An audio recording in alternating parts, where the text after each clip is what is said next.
Look, it's super early for us to talk about what's happening in UAE right now.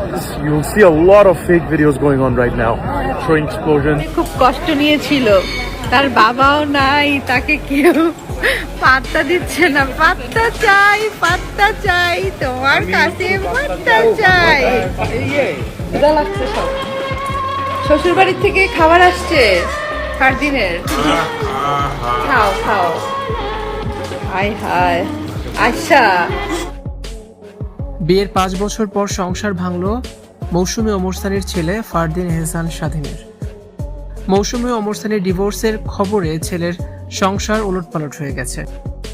মৌসুমী ওমর সানিকে ফেলে আমেরিকায় যাওয়ার পরেই সংসারে ফাটল ধরে। মৌসুমী আর ওমর সানির সংসার যেমন ভেঙে যায়, তেমনি ফারদিন আয়েশার সংসারও ভেঙে গেছে। জায়েদ খানের সাথে মৌসুমীর পরকীয়ার খবরের পরই মৌসুমীর সংসারে অশান্তির আগুন জ্বলে, যা ছেলের বউয়ের মধ্যেও প্রভাব বিস্তার করেছে। আয়েশা ফ্যামিলি নিয়ে কানাডাতে থাকতেন। তিনি মেকআপ আর্টিস্ট। ফারদিনের সাথে ফেসবুকে তার পরিচয় মন দেয়া নেয়া। কানাডা থেকে দেশে ফিরে ফারদিনকে চমকে দেয় আয়েশা, আর তখনই আয়েশাকে বিয়ে করার সিদ্ধান্ত নেয় ফারদিন।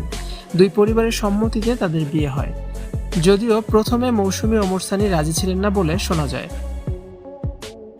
প্রথম 2 বছর দুজনের সংসার খুব ভালোই চলছিল, কিন্তু এরপরই আয়েশা কানাডায় মায়ের কাছে চলে যায়, আর ফারদিন চলে যায় দুবাই। আয়েশা আর ফারদিনের কাছে ফিরে আসেনি। দুজনের দাম্পত্য কলহ বাড়তে থাকে।